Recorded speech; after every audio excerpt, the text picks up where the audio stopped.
Come to DSW for the shoes, stay for the fun. Because let's be honest, if shoe shopping isn't fun, are you even doing it right? So go ahead, try something new. Try something different. Good different. Try something that feels like you. You know, the real you. And then definitely brag about it later. Because at DSW, you've got unlimited freedom to play. With sneakers, boots, and everything in between for every style, mood, and occasion, you'll definitely find shoes that get you at prices that get your budget. DSW. Let us surprise you. 10 weeks in the Bucs, and already a second head coach has been fired. That's right, Brian Daboll is out at the New York Giants, ending a 3.5-year stint as head coach of Big Blue. It's offensive coordinator Mike Kafka who takes interim charge for the rest of the season. This after the Giants blew a fourth quarter double-digit lead for the fourth time this season. Meanwhile, back in Europe, running back Jonathan Taylor has a day in Berlin, amassing 286 total scrimmage yards, scoring 3 touchdowns, and the Colts improved to 8-2. And watch out, the New England Patriots are flying under the radar once more, this time after a big win in Tampa, which means their record now improves to 8-2 as they take a firm hold of the AFC East after the Buffalo Bills suffer a stunning upset defeat. This time in Miami, they slipped to 6-3. It all means that Week 10 produced a winning record against the line for Graves on Gridiron. What does this week have in store? Well, wait no longer. Let's turn the page and look ahead to Week 11 in the NFL. Graves on Gridiron with Richard Graves. Hello, welcome along to the show. This is Graves on Gridiron. I am your host, Richard Graves. That's right, Week 10 saw us return to winning ways on this podcast. 2-1 against the line.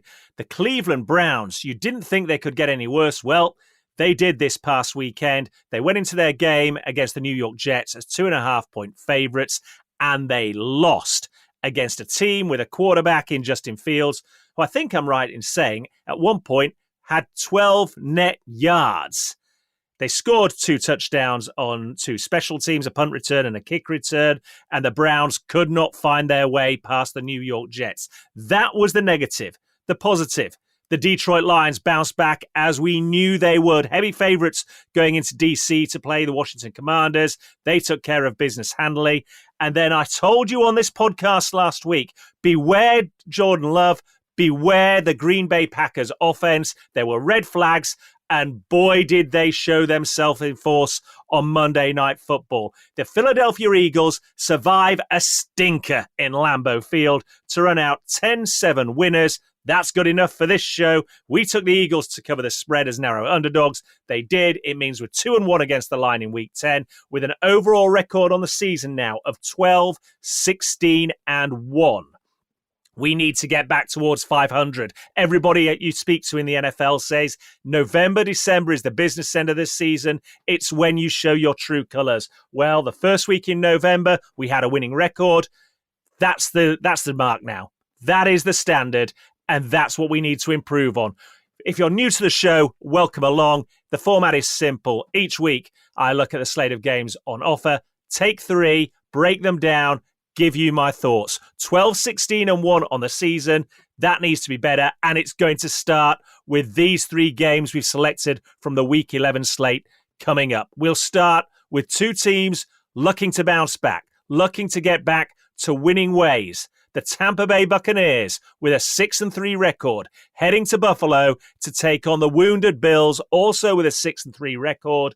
The Bills at home are 5.5-point favorites. It's a tasty encounter on paper, and dare I say it, one where Buffalo have a little bit more to prove than the Tampa Bay Buccaneers for me. Last weekend, make no mistake about it, the Bills were just flat out sloppy.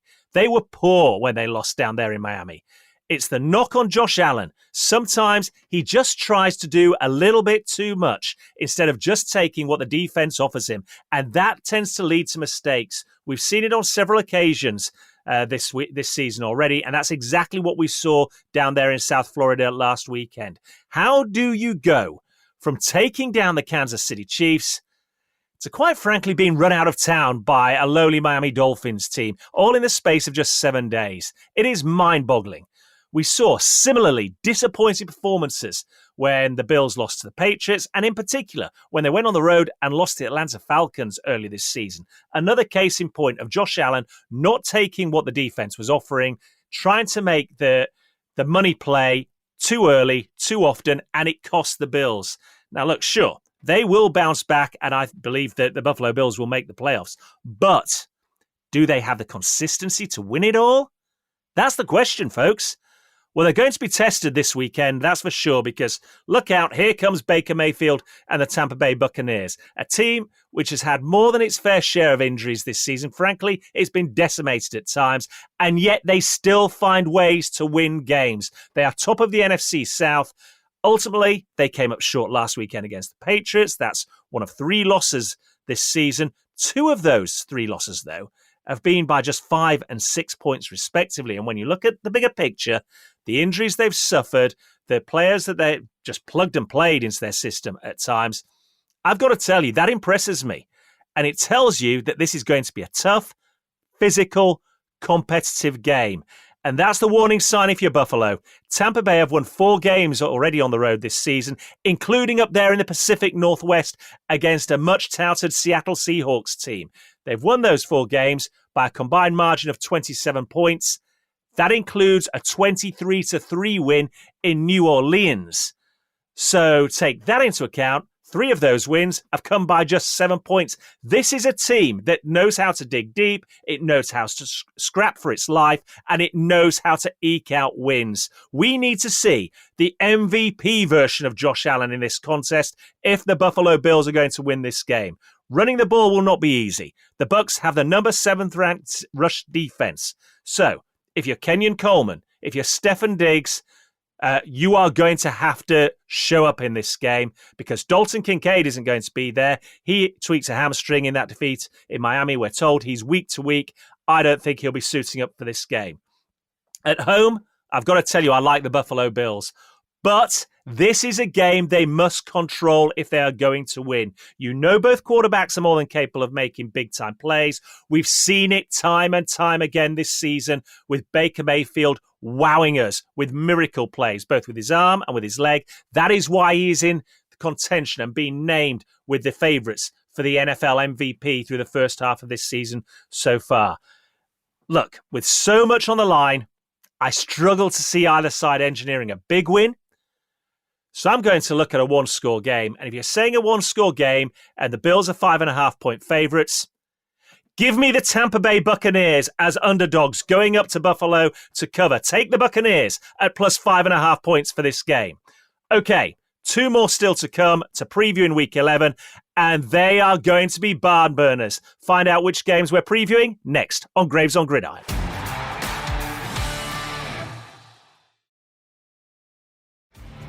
Graves on Gridiron with Richard Graves. Okay, welcome back to Graves on Gridiron. We've already taken a look at the Buccaneers and the Bills. 2 teams with 6-3 records, 2 teams coming off a loss, 2 teams looking to bounce back. I promised you 2 game previews of barn-burning matchups. Let's start with the Kansas City Chiefs going to Denver to take on the Broncos. The Chiefs 5-4, the Broncos 8-2. The Chiefs are 3.5-point favorites going into this game. They're fresh off a bye.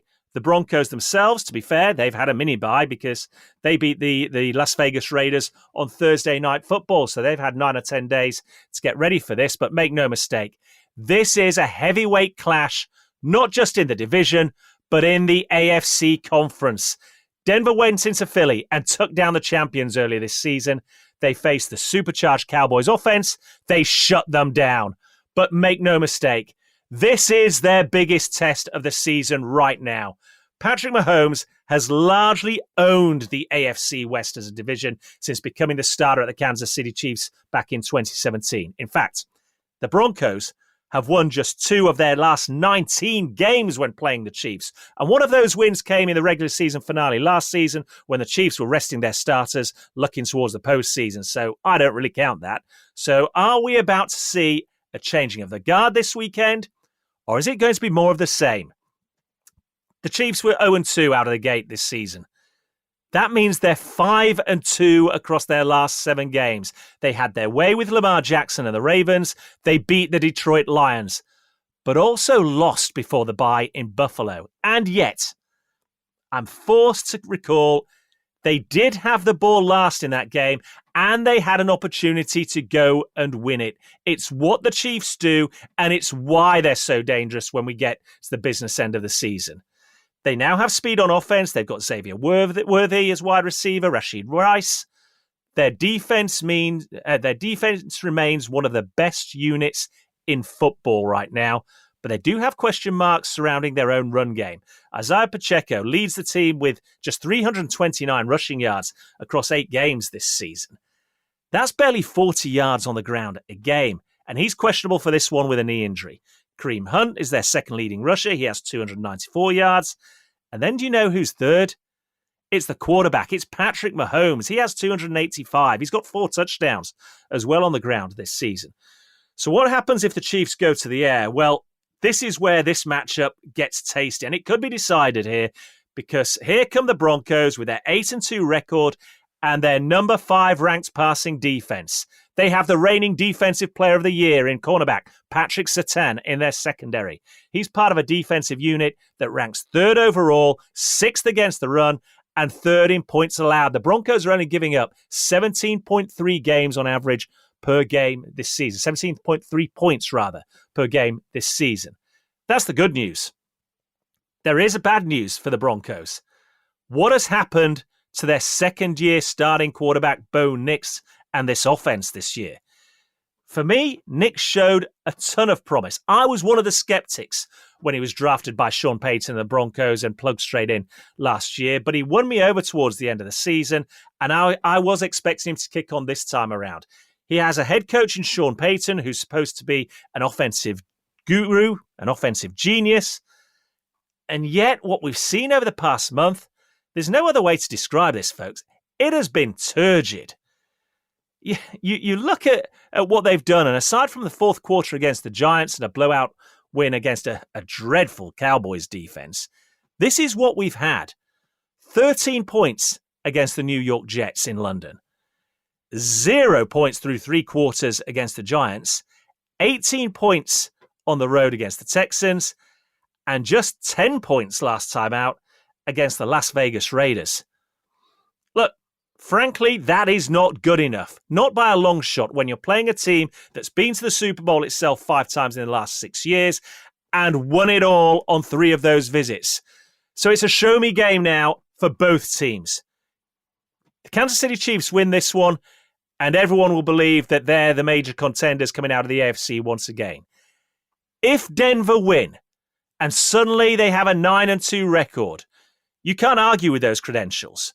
We know what Mahomes and the Chiefs bring to the table, but it's time for the real Bo Nix to show up. I said this about Jordan Love and the Packers last weekend, and he couldn't get it done on Monday Night Football. These are the games, show-me games. And for Bo Nix and the Denver Broncos offense, this is a show-me game in a heavyweight title clash. I'm amazed it's not prime time on Sunday Night Football or Monday Night Football, quite frankly. It's the biggest game, the biggest stage of the week in Week 11. It's the game of the weekend for me, and if it's being played in Arrowhead, I'm not going to lie to you, I'm taking the Chiefs as 3.5-point favourites. But this game is being played at Empower Field, in the rarefied air at Mile High. These are the moments you play the game for, and I have one question. Are the Denver Broncos for real? Before a ball was snapped in anger, they were my choice this season to win it all, go to Super Bowl 60, Santa Clara, and stand there at the end, raising the Lombardi high. They have an 8-2 record. It's equally the best record in the NFL, and the Chiefs are playing catch-up right now. It doesn't get a better scenario than this if you're the Denver Broncos. Well, bring it on. Denver are 3.5-point underdogs at home, a place where their record is 11-2 in the regular season since the start of the 2024 campaign. They're 5-0 when playing at home this season. Give me the Broncos at plus 3.5. Okay, if that is my choice for game of the weekend, this final game we're previewing isn't far behind it. We've got the 6-3 Detroit Lions traveling on the road to the home of the reigning Super Bowl champion 7-2 Philadelphia Eagles. It's a heavyweight contest, this time in the NFC. And no surprise, we're expecting points whenever the Detroit Lions are involved. The odds makers have that line at 49.5 points. And remember, after all, this was supposed to be the NFC Championship matchup last season. It's what we all, me included, expected. Detroit and Philly to see who would represent the NFC in Super Bowl 59. But then along came the Washington Commanders and scuppered all that by upsetting the Lions. And it was the Eagles ultimately that went on to win it all. Well, last weekend, the Lions went into DC and exacted revenge for what happened in last year's postseason. Now they're looking to take care of the Commanders' NFC East rivals this weekend. The odds makers can't call it, frankly. They make the Eagles slender, 1.5 point favorites at home. But why would you try and call it with that line when the total points line is set at a mere 49.5? Both these teams have defenses giving up north of 21 points a game this year. And look at the firepower they possess on both of their respective offenses. The Lions have Jared Goff. They have Jahmyr Gibbs, Sam Laporta, Amon-Ra St. Brown, Jameson Williams. The Eagles, and I hear what you're all saying, folks, they only put 10 up on the road in a stinker of a game at Green Bay this past Monday night. But you can't argue with their talent. Jalen Hurts at quarterback, Saquon Barkley at running back, Dallas Goedert at tight end. You have Smith at wide receiver. They'll be hoping A.J. Brown is available to go this weekend. And why wouldn't you? If he's got a chance of playing, he's going to want to be part of this matchup. There's a reason Philadelphia are active prior to the trade deadline as well to bring in pass rush help this past fortnight. It's because they know that is where they have a problem. For all that, Philadelphia have been berated for being sluggish offensively this year, and I've been one of those protagonists. They're still a team that's scoring around 24 points on 5 different occasions this year, and there's no way the Lions themselves aren't going to put up points on the board. There's very few teams that don't actually manage to score around 20 points against the Detroit Lions. The bottom line is, this is a matchup between teams who both possess top 10 scoring offenses prior to this past Monday night. Of course, that all changed with the Eagles only able to put 10 on the board against Green Bay, but they still have the number 12 ranked scoring offense this season, folks. And they both have defenses which are good, but they're not great this season. I think the Detroit Lions take care of business. I think they go back-to-back avenging what they will perceive as an injustice from the postseason last time around. And I think they lay down a marker on Sunday Night Football. Look, despite starting this game as 1.5 point dogs, it's a total points line, which interests me. It always is when the Detroit Lions are in town. I see what the Philadelphia Eagles did on Monday Night Football as an outlier. I think this is the game when the stars come out to play. Sunday Night Football, Lions and Eagles. We've just had a Week 10 where prime time was nothing to write home about. The Broncos and Raiders, 10-7 Broncos. The Packers and Eagles, 10-7 Eagles. Well, this week, we're going to be royally entertained. Look at the total points line for this game. The Lions and the Eagles lay out their credentials, and they do it with fireworks on the field. Take the over for total points in this game. We're going to see 50 points between these two sides as a minimum. The Lions 49.5, over 49.5 total points in this game. Okay, let's recap on the 3 games we're taking as we head into Week 11. We'll start with the Buccaneers traveling to the Buffalo Bills. I think this will be a tight game.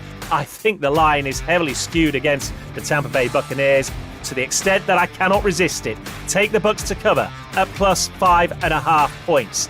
Then it's on to the heavyweight AFC encounter in the AFC West. The Chiefs going to Mile High to take on the Broncos. The Chiefs are 3.5 point favorites on the road, a place where teams struggle since the start of last season.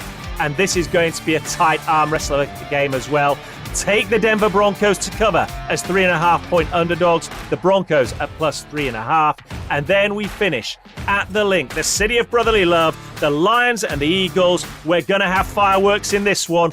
Look at the total points mark and go high, over 49.5 points for this game. We are 4 games out of 500 on our record for the season. By this time next week when I speak to you, that is coming down to 1. I am confident heading into Week 11, folks.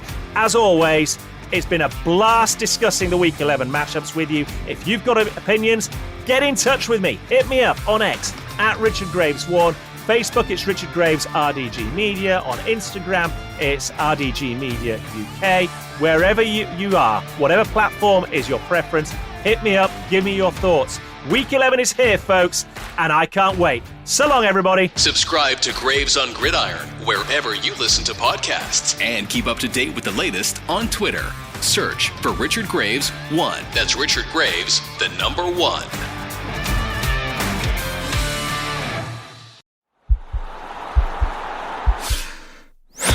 This podcast is part of the Sports Social Podcast Network.